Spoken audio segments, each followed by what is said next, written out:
বেলাল ফজরের আজান দিত, আর নবীজি বলতো, বেলাল তুমি এত আগে আজান দিয়েছো কেন? আমার তো কাপড় এখনো শুকাই পারে না, আমি জামাতে অংশগ্রহণ করব কেমন? আমার জামা এখনো ভিজে আছে। আল্লাহর ভালোবাসা কি দেখেন, যতক্ষণ পর্যন্ত নবীর জামা শুকাতো না ততক্ষণ পর্যন্ত ফজর ওয়াক্ত শেষ হতো না। পরে সবাই, আচ্ছা হাফসা বলো তো, একটু বুঝে শুনে বলো তো, নবীজি কখনো কি এমন হয়েছে যে নবীর পেট অলওয়েজ ভরপুর ছিল? বলছে না না, এমন হয় না, বরং এমন হয়েছে নবী ক্ষুধার যন্ত্রণা একটা পাথর নয়, দুইটা পাথর বেঁধে পেটে জীবন যাপন করেছে। সুবহানাল্লাহ পড়বেন না আপনারা? ইসলামের দ্বিতীয় খলিফার নাম কি? প্রথম খলিফার নাম কি? আর যার মৃত্যুর পরে ইনারা খলিফা হয়েছেন তার নাম কি? মুহাম্মাদুর রাসূলুল্লাহ। পড়েন সবাই সাল্লাল্লাহু। আমাদের চাহিদা কোথায়? ওমরের চাহিদা কোথায়? এক মাস একদিন গোস্ত খেতেন, আর পুরো মাসে কোনো দিন ছানা আটা রুটি খেতেন না, এবং প্রত্যেক দিন এমন জামা পরতেন যেই জামা ছিল শক্ত আর এতটা ভার যে গরমের সময় পুরো গর্দান বেয়ে বেয়ে গরমের ঘাম পড়তো, বাট তিনি সফট কাপড় পরতেন না। সুবহানাল্লাহ পড়বেন না আপনারা সবাই?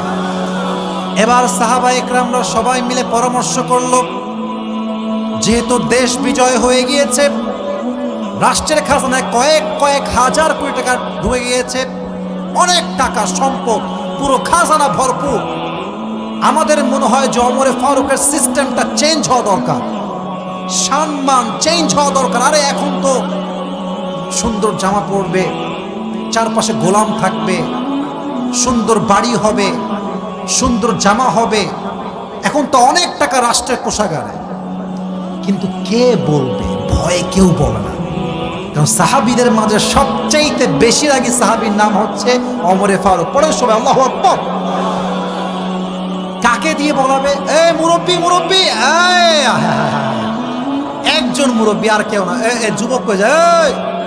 একজন না দুইজন যাচ্ছে, বসে পড়ো। একজনও যাবেন না, ওয়াদা করছি না আমরা সবাই ইনশাআল্লাহ। সবাই একটা কাশি দেন আর একবার তাকবীর দেন, একবার জোরে সরে লিল্লাহি তাকবীর। কে যাবে এই প্রস্তাব নিয়ে? কেউ সাহস পাচ্ছে না।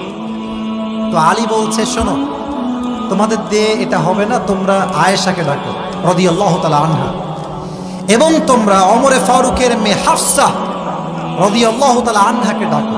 দুইজন আসছে, সবাই মিলে গিয়েছে ওমরের কাছে।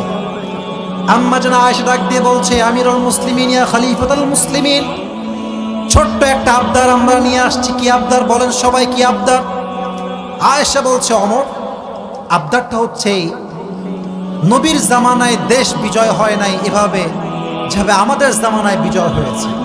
আমাদের রাষ্ট্রের কোষাগারে এখন অনেক টাকা, অনেক সম্পদ। আমাদের মনে হয় যে আপনার ড্রেসটা চেঞ্জ করা দরকার, ভালো পোশাক পরলে ভালো হয়, আপনার একটা গোলাম থাকা দরকার। কথা কি বোঝা যায় যুবক ভাইয়েরা? আপনার প্রত্যেক দিন গোস্ত মাছ খাওয়া দরকার, আপনি খলিফাতুল মুসলিমিন, আপনার সম্মানই হবে আলাদা যুবক ভাইয়েরা, ঠিক কিনা বলেন? ওমরে ফারুক বলছে, আচ্ছা ঠিক আছে, ড্রেস চেঞ্জ করতে হবে তাই না? আচ্ছা, গোস্ত খাওয়া লাগবে তাই না? আপনাকে বলেছে কে? তার নাম বলেন। কে বলেছে? এটা সাহসকার। এবার আয়েশার চেহারাও নিচু হয়ে গেছে, হাফসাও নিচু হয়ে গেছে, কোথায় বলে না। এবার আম্মা জান আয়েশা একটু সাহস করে বলছে, আপনি কি রাজি আছেন কিনা আগে তাই বলেন। বলছে, আমি রাজি কিনা একটু পরে বলবো, আগে কিছু এক্সাম্পল দেই। হাফসা দাঁড়াও, দাঁড়িয়েছে। আচ্ছা মা, তুমি তো নবীর সংসার করেছো, আচ্ছা বলো তো মুরব্বী আব্বাজান, যুবক ভাইয়ারা, এই কথাগুলো, হাদিসগুলো দিল থেকে শোনেন, দিল থেকে, দিল থেকে। আপনারা সবাই মধ্যবিত্ত পরিবারের সন্তান, আর আমরা সবাই তো মধ্যবিত্ত পরিবারের সন্তান। আমাদের জন্য এই হাদিসগুলো কাজে দিবে, আজীবন কাজে দিবে। ইট উইল মোটিভেট আস আ লট, অনেক বেশি মোটিভেট করবে আপনার জীবনকে সামনে এগিয়ে নিয়ে যাওয়ার জন্য। বলছে হাফসা বলো তো, নবীজি কখনো কি একসাথে 2 বেলা ভাত খেয়েছেন? হাফসা বলছে ওয়াল্লাহি নাম, আপনি সত্যি বলেছেন, নবীজি কখনো একাধারে 2 বেলা ভাত খায় না। সকালে খেলে রাতে খেতেন, রাতে খেলে তারপরে দুপুরে খেতেন, দুপুরে খেলে তারপরের দিন সকালে খেতেন। নবীজি পুরো জীবনে কখনো একসঙ্গে 2 বেলা ভাত খায় না। সুবহানাল্লাহ। আচ্ছা হাফসা বলো তো, আমার প্রিয় নবী কখনো কি ডাইনিং টেবিলে ভাত খেয়েছে? ওয়াল্লাহি নাম, আপনি সত্য বলেছেন, নবীজি কখনো ডাইনিং টেবিলে একটা মুহূর্তের জন্য বসে ভাত খায় নাই। সুবহানাল্লাহ পড়বেন না আপনারা? একদিন হাফসা ইচ্ছা করে একটা প্লেটে ভাত নিয়ে টেবিল রেখে দিয়েছেন।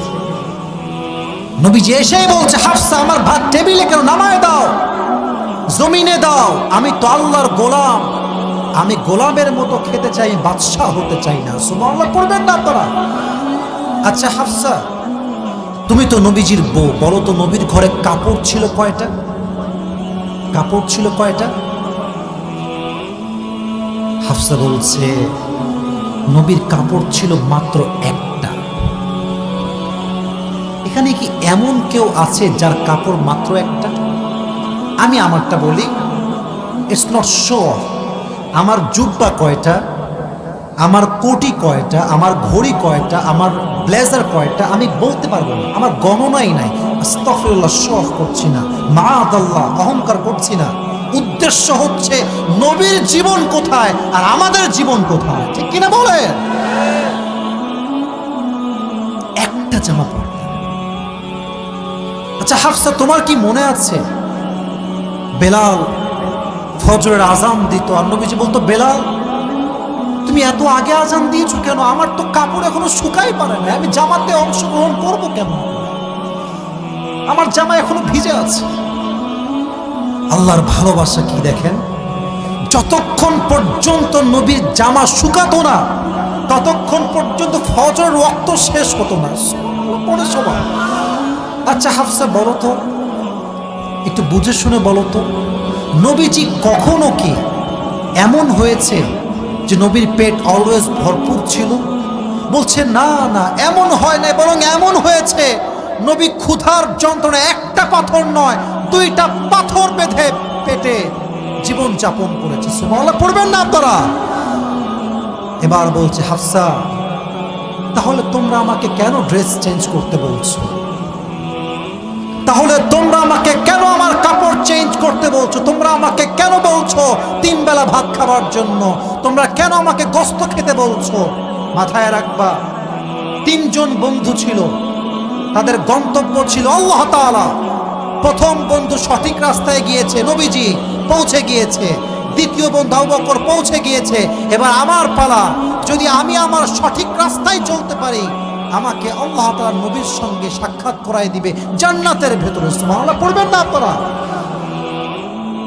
চাহিদা কম রাখেন।